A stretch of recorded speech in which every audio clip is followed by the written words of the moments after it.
میرے خدایا میں زندگی کے عذاب لکھوں کہ خواب لکھوں، یہ میرا چہرہ یہ میری آنکھیں بجھے ہوئے چراغ جیسے جو پھر سے جلنے کے منتظر ہوں، وہ چاند چہرہ ستارہ آنکھیں وہ مہرباں سایہ دار زلفیں۔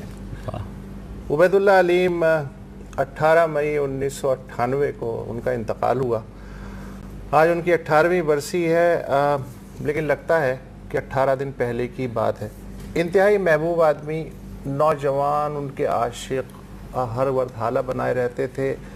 جدید غزل اور نظم، اس کا ذکر عبید اللہ علیم کے بغیر ناممکن ہے۔ مطلب وہ آدمی شاعری اوڑھتا تھا، شاعری کھاتا تھا، شاعری پیتا تھا، شاعری سوتا تھا۔ میں نے ایسے آدمی بہت کم دیکھے ہیں۔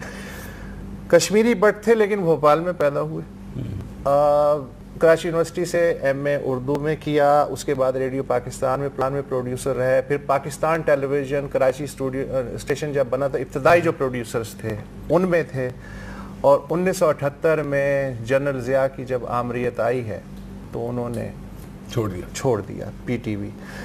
اس کے بعد شاعر تھے، 1974 میں پہلا مجموعہ آیا چاند چہرہ ستارہ آنکھیں، اب تک پتہ نہیں شاید 20 ایڈیشن اس کے شائع ہو چکے، مطلب نوجوانوں کا شاعر جیسے کہتے ہیں نا۔ پھر ویران سرائے کا دیا، 90s میں یہ زندگی ہے ہماری جو مجموعہ تھا وہ لندن سے شائع ہوا، اس کے بھی کوئی 7-8 ایڈیشن جو ہیں وہ نکل چکے ہیں۔ اچھا، عجیب و غریب مست آدمی تھا۔ رات 2 بجے بھی اگر آپ دروازے کو نوک کریں تو پہلا سوال یہ کرتے تھے، اچھا کیا مسئلہ ہے، کہاں چلنا ہے؟ اب ایسے لوگ نہیں ہیں، اور ہمیشہ ڈرائنگ روم کھلا رہتا تھا، آپ جائیں اندر، سو جائیں، صبح کوئی ناشتہ دے دے گا آپ اور واپس چلے جائیں، ملنے کی بھی ضرورت نہیں، اس طرح کے تھے۔ اچھا، جان ایلیا سے ان کی جو دوستی تھی وہ بڑی جیسے کہتے ہیں نا دانت کاٹے کی دوستی۔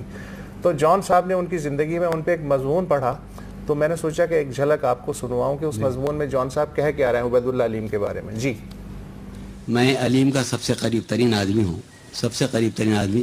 اب یہ اعزاز ہے یا وجہ ذلت یہ طے نہیں کر سکا، لیکن ہے یوں ہی کہ ہم ایک دوسرے کے قریب ترین آدمی ہیں۔ تو یوں ہے صورتحال کہ ایک سرکش اور پیکار طلب اور مردم آزار روح کا نام ہے، جو انسانوں سے الجھتی پھرتی ہے، اس کی زبان میں زہر ہے، اور جب وہ اپنی زبان کا زہر دوسروں کی سماعت میں گھول نہیں پاتا تو اس کی کنپٹی میں درد ہونے لگتا ہے، ایسا درد کہ جان کے لالے پڑ جائیں۔ اس کی شخصیت میں خنجر کی سی تیزی اور تلوار کی سی کاٹ ہے کہ جو بھی سامنے آیا وہ دو نیم ہوا۔ پر یہ بات کون جانتا ہے کہ وہ سامنے والا اپنے آپ سے غیر محفوظ ہے، مگر اس سے اگر کوئی غیر محفوظ ہے تو وہ خود ہے۔ سامنے کا دشمن پیچھے اس وقت، کیا خوبصورت بات ہے۔ اور میں اس موقع سے فائدہ اٹھا کے ایک چھوٹی سی نذرانہ میں بھی پیش کر دیتا ہوں، انہی کا کلام ہے۔ کچھ عشق تھا کچھ مجبوری تھی، سو میں نے جیون وار دیا، میں کیسا زندہ آدمی تھا، ایک شخص نے مجھ کو مار دیا۔ واہ واہ واہ، مجھے دو طرح کی خوشی ہو رہی ہے۔ دو طرح علیم صاحب کا شعر یاد ہے، بالکل صحیح پڑھ دیا، شکر۔ اچھا، یہ جو علیم صاحب تھے، چونکہ میں نے کہا کہ محبوب شاعر، لہٰذا خوشی خوشی گلوکار انہیں گاتے تھے۔ مثلا نور جہاں نے ان کی کئی غزلیں گائیں، حبیب ولی، تصور خانم، بلقیس خانم، مہدی حسن، پھر غلام علی، پھر عابدہ پروین، مطلب ایک نغمگی تھی چونکہ کلام میں، تو وہ گایا کرتے تھے۔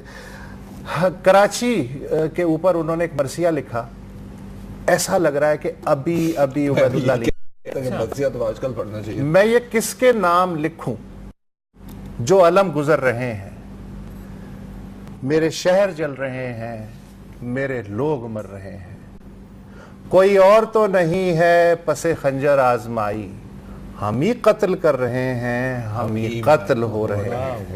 مطلب حالانکہ یہ کوئی 25-30 سال پہلے کی، لیکن لگتا ہے کہ جیسے آج کی شاعری ہے۔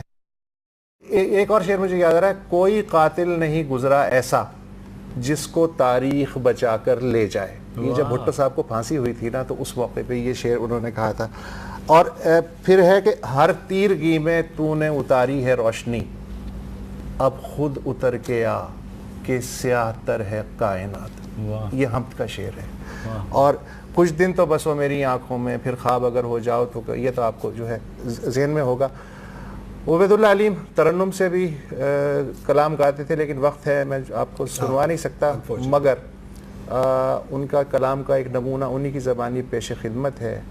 آج 18ویں برسی پہ ہم انہی کی زبان میں، انہی کی آواز میں ایک خراج عقیدت پیش کرنے کے علاوہ اور کیا کر سکتے ہیں؟ سنائیے جناب۔ تم لب لب، تم دل بدل، تم جاں بجاں، ایک نشہ ہو، ایک خواب ہو، تم کون ہو جو دست رحمت نے میرے پر لکھا وہ باب ہو، تم کون ہو جو دست رحمت نے میرے دل پر لکھا، تم عشق کا وہ باب ہو، تم کون ہو، میں ہر گھڑی ایک پیاس کا سہرا، تم تازہ تر ایک آب ہو، تم کون ہو۔